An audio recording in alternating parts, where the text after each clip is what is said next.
Para concentrarnos más en lo que es la Santa Cena, estamos estudiando los sufrimientos de nuestro Señor Jesucristo. Ya vimos que lo escarnecieron, lo azotaron, le escupieron y que le pusieron una corona de espinas. Esta tarde veremos que lo crucificaron. Nuestro texto es el versículo 33 de Lucas 23. Lucas 23, el versículo 33 dice: y cuando llegaron al lugar llamado de la Calavera, le crucificaron allí, y a los malhechores, uno a la derecha y otro a la izquierda. Pero antes de nuestra meditación de este texto y de la crucifixión, un comentario sobre los sufrimientos de nuestro Señor Jesucristo. Es muy importante reconocer que nuestro Señor Jesucristo no sufrió solamente en la cruz. Si preguntáramos, ¿cuándo comenzó a sufrir? Alguien pudiera decir, en Getsemaní. Fue cuando comenzó a sufrir por nosotros. Pero eso no es verdad. Nuestro Señor Jesucristo no solo sufrió al ser crucificado, no solo sufrió en Getsemaní. Sus sufrimientos realmente comenzaron al ser concebido por el Espíritu Santo. Sus sufrimientos comenzaron al venir a nacer a este mundo. La humillación de la encarnación fue algo terrible para nuestro Señor Jesucristo porque fue venir a este mundo lleno de corrupción y lleno de pecado. Tenía que estar entonces sujeto a tentaciones, debilidades. Ya en sí eso causó sufrimientos. Y si pensamos bien, si alguien nos preguntara cuándo comenzó a derramar su sangre, médicamente pudiéramos decir, definitivamente Él derramó sangre al ser circuncidado al 8º día. Y podemos decir sin duda alguna que Él se circuncidó, Él derramó sangre por nosotros en ese día. Pero también, y aquí los médicos me pueden corregir, estaba pensando que Él probablemente derramó algo de su sangre al cortarse el cordón umbilical. Pero la verdad ahí yo quiero llevarlos no a esa biología, pero al sentido de la encarnación. Al hacerse humano ya nuestro Señor Jesucristo, siendo Dios, santo, santo, santo, al hacerse humano, sufrió. Y pudiéramos hablar se lastimaría trabajando en la carpintería. Habría astillas ahí en esa carpintería que le cortaron, hicieron que derramara sangre, tal vez. Se lastimarían los pies al caminar tanto por todo Israel. En Colombia estuve ya visitando algunos museos y me impresionó una pintura. No me gusta ver pinturas de imágenes de Dios, por supuesto, pero me impresionó mucho una pintura y nunca jamás lo había visto así. La pintura es de una imagen de nuestro Señor Jesucristo y está acostado. Y el enfoque está en los pies de nuestro Señor Jesucristo. Y los pies están inflamados, lastimados. Podríamos imaginarnos a nuestro Señor Jesucristo en ese sentido, al caminar por este mundo, cómo se lastimó. También podríamos pensar en la hambre que sufrió, la sed que sufrió como humano, debilidades por bacterias, virus, enfermedades, desvelos. Y sus sufrimientos no tan solamente fueron físicos. Él sufrió en el monte de la tentación, Él sufrió mucho de las burlas de los religiosos de su tiempo, sufrió mucho al ver la dureza de la gente. Nos dice el Evangelio que vio Jerusalén y lloró. Ante la tumba de Lázaro también, ¿cómo lloró? Sus amigos dijeron, mira cómo le amaba. Él lloró mucho por la dureza de los corazones de los hombres, la tragedia de la muerte y lo que había hecho el pecado en este mundo. Entonces, al estudiar los sufrimientos específicos del último día de nuestro Señor Jesucristo, no olvidemos que la cruz, por así decirlo, fue el clímax de toda una vida de sufrimiento y dolor. De verdad, como dice el profeta Isaías, Él fue un varón de dolores, experimentado en quebranto. Hoy esta tarde vamos a enfocarnos y meditar en el sufrimiento de nuestro Señor Jesucristo en la cruz, la crucifixión. Comentemos sobre la crucifixión en sí, lo vamos a ver, la vergüenza de la crucifixión y en último lugar la importancia de la crucifixión. Oye, la crucifixión en sí. Es de notarse que Lucas, y así ninguno de los evangelistas realmente, nos explica la técnica, el proceso, la logística de la crucifixión. Nos dice, fue crucificado. Como si nosotros supiéramos qué significaba eso. Y lo que pasa es que cuando Lucas escribió, y cuando los evangelistas escribieron, la crucifixión era algo muy común, no era inusual que alguien fuera crucificado. Según los historiadores, los medos y los persas ya en su tiempo crucificaban. Los romanos aprendieron de los fenicios y los griegos. Alejandro el Grande supo de la crucifixión de las personas como un castigo capital. Los romanos aprendieron de ellos, de este castigo, y lo usaron mucho. De hecho, unos pocos años antes de que nuestro Señor Jesucristo naciera, hubo un general romano de nombre Publio Quintillo Varo. Crucificó, nos dice la historia, a 2,000 judíos. 2,000 judíos crucificados, acusados de rebelión contra Roma. Entonces, el castigo de la crucifixión era algo bien conocido, y por eso los evangelistas no nos explican de qué se trata esto. Bien sabemos nosotros que la crucifixión significa que a nuestro Señor Jesucristo lo pusieron en una madera, en una cruz, lo sujetaron, lo clavaron con unos clavos, valga la redundancia. Y sabemos que los clavos han de haber sido grandes, por supuesto, para sujetar el cuerpo del Señor. Pero también las heridas, nos dice el Evangelio de Juan que había un hombre, un discípulo de nombre Tomás, al que le decían el Dídimo.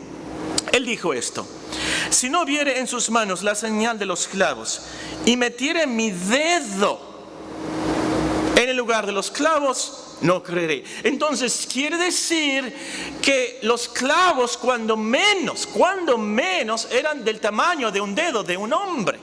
Habían causado una herida tan grande así. Ahora, no sabemos qué tipo de madera usaron. Definitivamente no fue una madera cara la que usaban para las crucifixiones. No era cedro. No fue una madera fina. No se imaginen una cruz bien lisita, recién lijada y barnizada. Era madera rústica con astillas. Tan solo el hecho de recargar a nuestro Señor Jesucristo en ese madero le ha de haber dolido muchísimo, pues había recién acabado, lo habían azotado. Y aquí me permiten un comentario fantasioso. Yo sé que a algunos de ustedes no les gusta la fantasía, pero los niños sí.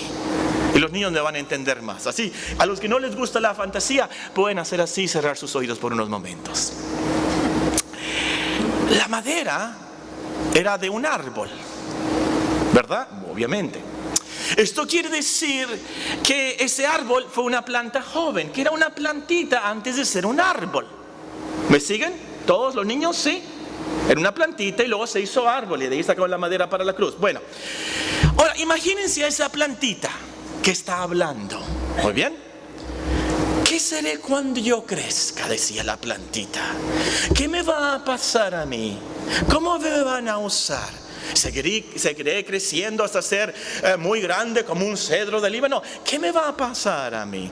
Imagínense a esa plantita pensando ambiciosamente: yo voy a ser un gran árbol.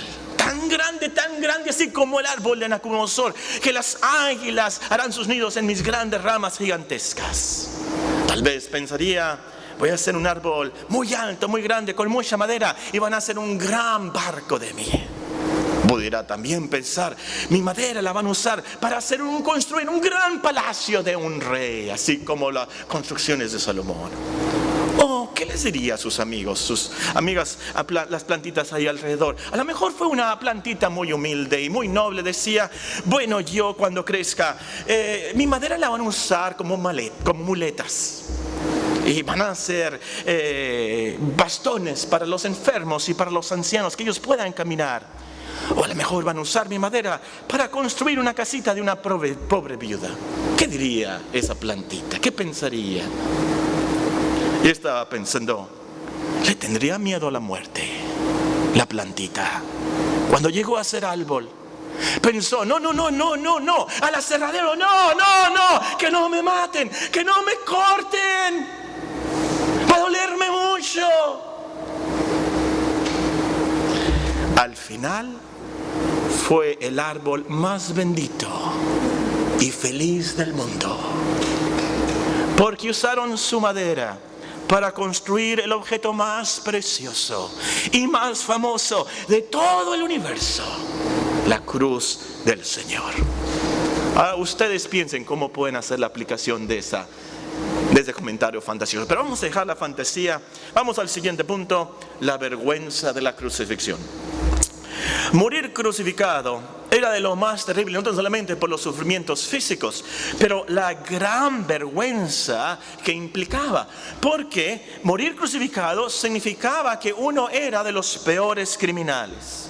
Era tanta la vergüenza que los romanos por ley no podían crucificar a un ciudadano romano.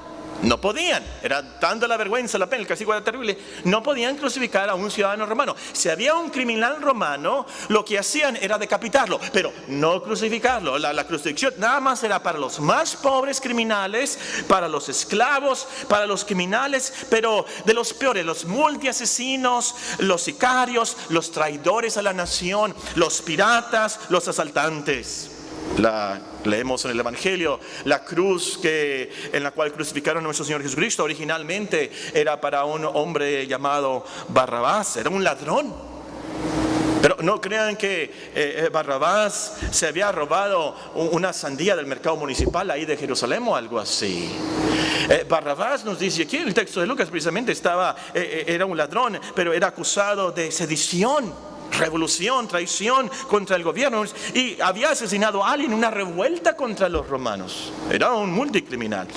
Los ladrones crucificados junto al Señor, nos dice la Escritura, usa la palabra malhechores, pero no significan, no se imagina aquí unos pandilleros grafiteros nada más, algo así. No. Estos eran unos malhechores de verdad, unos asaltantes, unos criminales empedernecidos. Y junto con esto, de esa gran vergüenza de ser crucificado, era considerado ser lo peor en el Imperio Romano, el peor de los criminales. Junto con eso hay que tomar en cuenta que crucificaron al Señor sin ropa.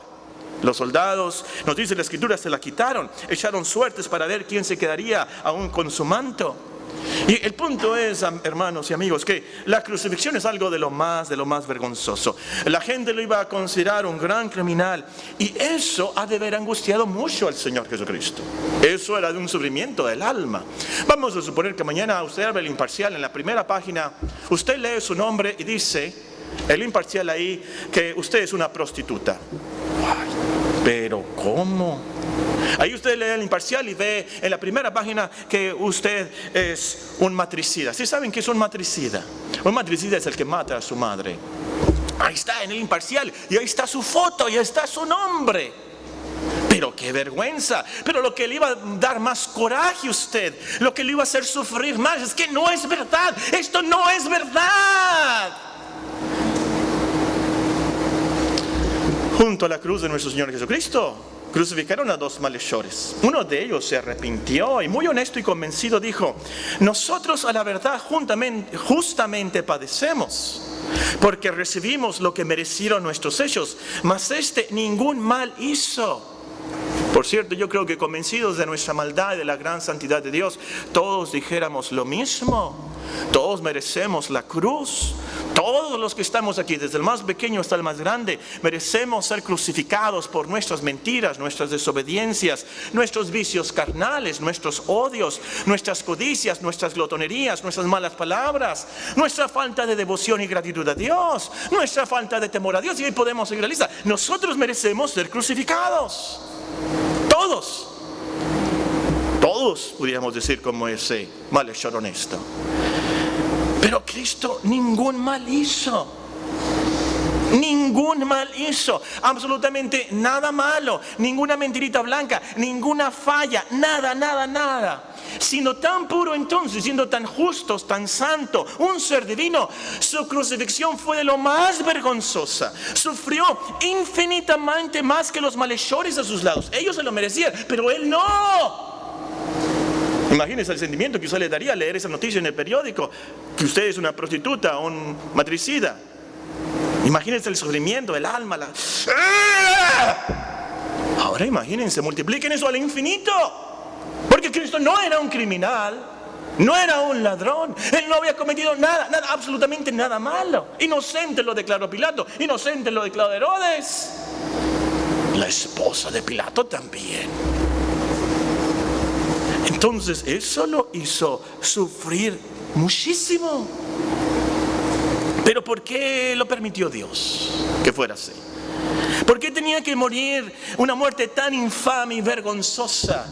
Tan tanto que el apóstol escribe, estando en la condición de hombre, se humilló a sí mismo, haciéndose obediente hasta la muerte, y muerte de cruz. Pues esto nos lleva al último punto, la importancia de la crucifixión. Y aquí hay que pensar en varios temas. El primer tema es muy importante. Tenía que ser una crucifixión. Nuestro Señor Jesucristo tenía que morir crucificado. Él no nos hubiera salvado si Él hubiera muerto envenenado. ¿Se han puesto a pensar en eso? ¿Qué tal si Cristo hubiera sido traspasado con una espada? ¿Hubiera sido eso suficiente para salvarnos? No. O que lo hubiera atropellado a alguien, un carro de caballos de ahí, de los romanos. Si alguien lo hubiera atropellado, ¿nos hubiera salvado? No. ¿Por qué tenía que morir en una cruz, precisamente colgado en un madero, y una muerte tan cruel y tan vergonzosa? ¿Por qué? ¿Por qué? ¿Por qué? Bueno, porque tenía que ser una muerte en la cual se derramara sangre. Porque Dios decretó: sin derramamiento de sangre no hay remisión de pecados. Sin derramamiento de sangre no hay perdón de pecados. No había otra manera. Tenía que ser una muerte donde se derramara sangre, porque la sangre es la vida. Y la cruz lo desangró.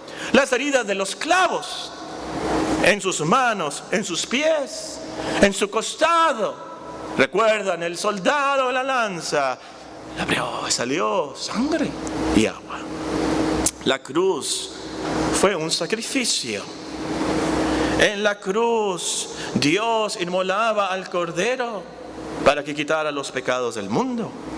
El Señor entonces tenía que morir en la cruz para lograr la paz con Dios mediante la sangre de su cruz, precisamente, dice el apóstol Pablo. Otra cosa que hay que tener en cuenta es que tenía que ser en la cruz. Esa es la importancia de la crucifixión. Tenía que ser una muerte cruz, porque tenía que ser una muerte con una vergüenza máxima, un castigo máximo. El que fuera atropellado fuera una muerte, pero no fuera algo de vergüenza, algo de castigo máximo. Es que fuera envenenado también. A lo mejor muchos ni supieran si fue envenenado o no, o qué fue. Tenía que ser una muerte vergonzosa. Tenía que ser una muerte de pena, de castigo, pero el máximo. ¿Por qué? Porque Cristo estaba muriendo por nuestros pecados y nosotros merecíamos un gran castigo por nuestras maldades, el castigo máximo. El profeta Isaías nos explica: Él fue herido por nuestras transgresiones, molido por nuestras iniquidades. Él fue castigado por nuestra paz. El castigo por nuestra paz cayó sobre Él, y por sus heridas hemos sido sanados. Por su conocimiento, el justo, mi siervo, justificará a muchos y cargará las iniquidades de ellos. Derramó su alma hasta la muerte, y con los transgresores fue contado, llevando el pecado de muchos e intercediendo por los transgresores. Isaías capítulo 53, en la versión de la Biblia de las Américas. Por eso tenía que ser en un madero. Por eso la importancia de la crucifixión.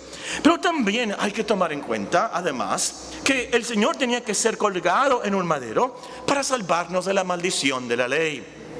Nosotros desobedecimos la ley de Dios, quebrantamos sus mandamientos, todos los 10 mandamientos, todos nosotros, desde que nacimos. Y la ley nos condena entonces a la maldición, vivir sin Dios, sin esperanza, en el infierno eterno. Pero al ser crucificado, Cristo tomó esa maldición de la ley, y el castigo de nuestra maldición fue sobre Él. La manera entonces en que murió demuestra esto. Es por eso que Pablo escribe. Vean con sus ojos Gálatas capítulo 3. Lo acabamos de leer, pero vale la pena leerlo otra vez. Gálatas capítulo 3. Voy a comenzar a leer en el versículo 10. Gálatas capítulo 3 y el versículo 10. Dependen de las obras de la ley, están bajo maldición.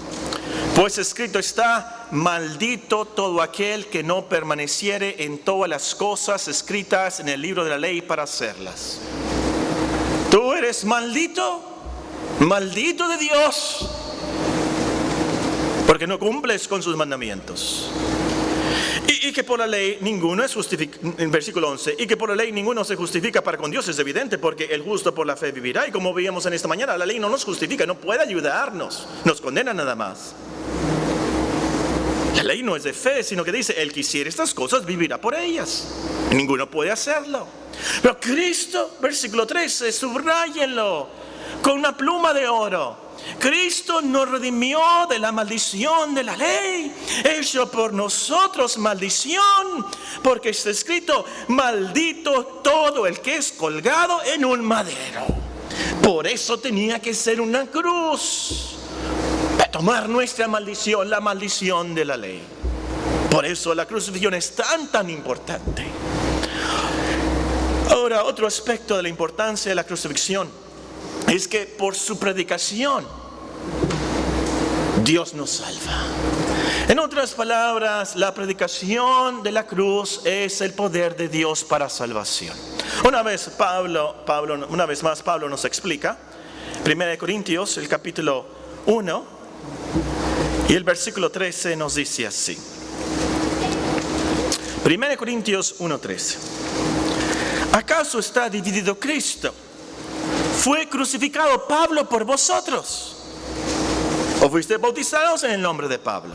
Doy gracias a Dios de que ninguno de vosotros se ha bautizado, sino a Cristo y a Gallo, para que ninguno diga que fuisteis bautizados en mi nombre.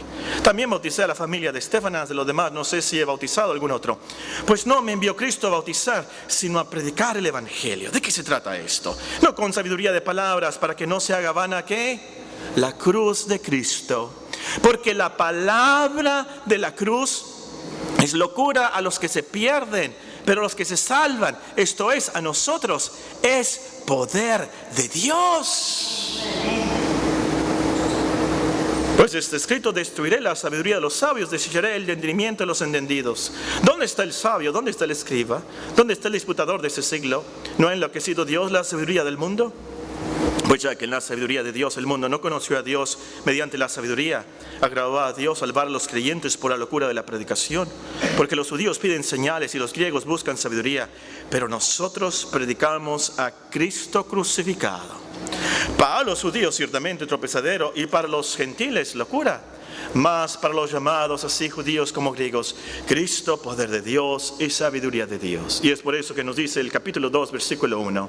Así que hermanos, cuando fui a vosotros para anunciaros el testimonio de Dios, no fui con excelencia de palabras o de sabiduría, pues me propuse no saber entre vosotros cosa alguna, sino a Jesucristo y a este crucificado. Súper importante entonces la crucifixión, súper importante la cruz, porque es el secreto del poder de la predicación del evangelio. Sin la cruz, sin la crucifixión, nadie es salvo.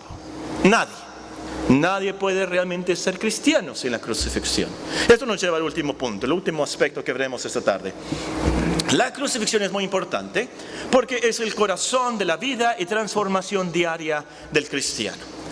El cristiano es el que puede decir con el apóstol, con Cristo estoy juntamente crucificado y ya no vivo yo, mas vive Cristo en mí.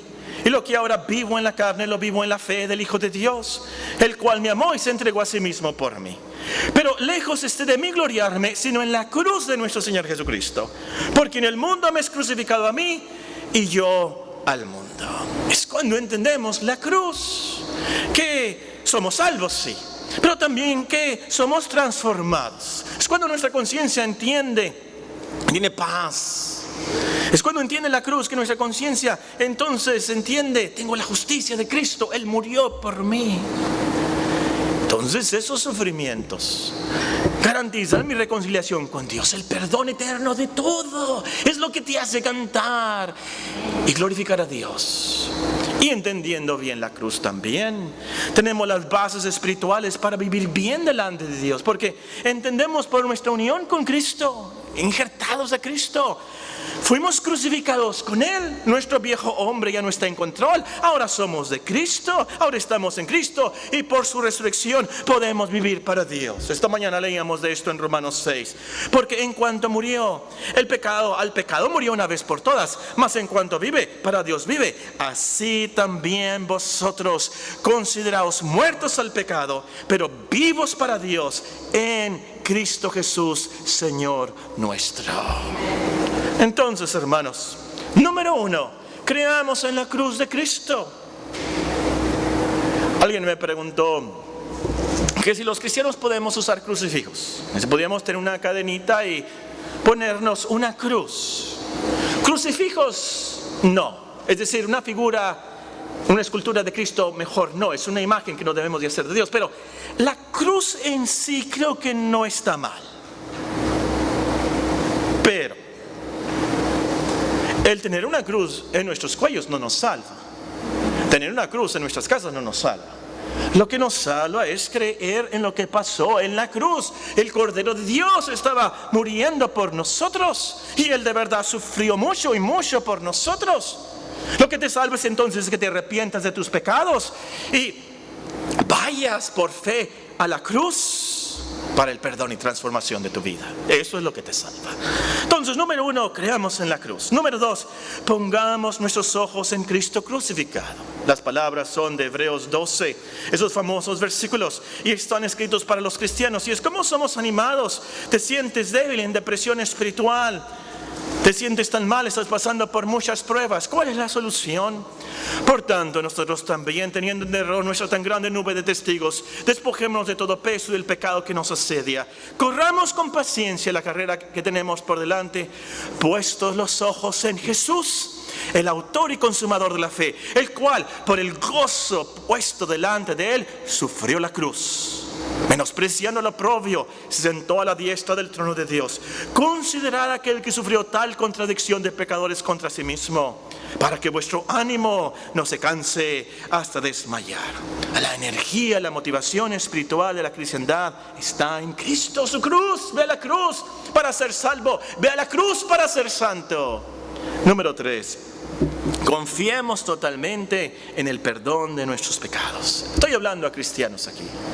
Él de verdad sufrió la cruz por nuestros pecados y fue de lo más terrible. La cuenta está saldada entonces. Sal de esa depresión espiritual. Lleva tus remordimientos a la cruz del Señor. Todo pagado por nosotros. Cree en la cruz que Él de verdad sufrió mucho por nosotros, por nuestros pecados. Si tú sigues en depresión espiritual, ay, mis remordimientos, ay, lo que hice en la juventud, ay, estás diciendo, Cristo no sufrió lo suficiente. Estás diciendo, la cruz no es verdad. Estás diciendo, Cristo no sufrió lo que mi pecado merecía. Él sufrió mucho más. Los pecados de 10,000 mundos, de 1,000,000 de mundos, de una infinidad de mundos de pecadores. En último lugar, anunciemos las buenas noticias de la cruz. Es la única manera que nuestros amigos y parientes pueden ser perdonados y ser recibidos por Dios, si ellos creen en la crucifixión de nuestro Señor Jesucristo por nuestros pecados. Breve conclusión. Les voy a leer el pasaje que para mí es el más bello pasaje de la historia del progreso del peregrino. Si no han leído el progreso del peregrino, se lo recomiendo mucho. Es cuando Cristiano llega a la cruz. Luego en mi sueño vi que Cristiano caminaba animadamente por un camino real, cercado con altos muros a ambos lados. Comenzó a correr, aunque no podía correr muy rápido por la pesada carga que llevaba en sus espaldas. En la cima del collado llegó a una cruz. Tan pronto como llegó a la cruz, su carga se aflojó, se le cayó de los hombros y rodó collado abajo. Cayó en un sepulcro abierto y después no la vi más. De pronto el corazón de Cristiano se volvió más liviano. Había encontrado alivio de su carga. Se dijo a sí mismo, sus dolores dieron reposo a mi alma y su muerte me dio la vida. Permaneció de pie contemplando la cruz, preguntándose cómo era posible que solo el mirar a la cruz pudiera aliviar a uno de la culpa y la vergüenza. Ya no se sentía culpable de nada. Su conciencia le decía que todos sus pecados habían sido perdonados. Ahora se sentía inocente, limpio, feliz, libre. Sabía que la muerte de aquel que había muerto en la cruz había pagado por todas sus transgresiones. Ya no existían. Estaban enterradas en la tumba del Salvador y Dios no se acordaría nunca más de ellas. Su corazón estaba tan henchido de alegría y de emoción y era tan tal su agradecimiento que las lágrimas corrían por sus mejillas. Mientras se encontraba de pie frente a la cruz, llorando de gozo, se le acercaron 3 seres celestiales. Lo saludaron diciendo: la paz sea contigo. El primero dijo: tus pecados han sido perdonados. El segundo lo despojó de sus ropas harapientas y lo vistió con blancas e impecables vestiduras. El tercero le puso una marca en la frente, le dio un libro para que leyera en el camino y para que se identificara al llegar a la puerta de la ciudad celestial. Cristiano saltaba de gozo y reanudó su camino cantando.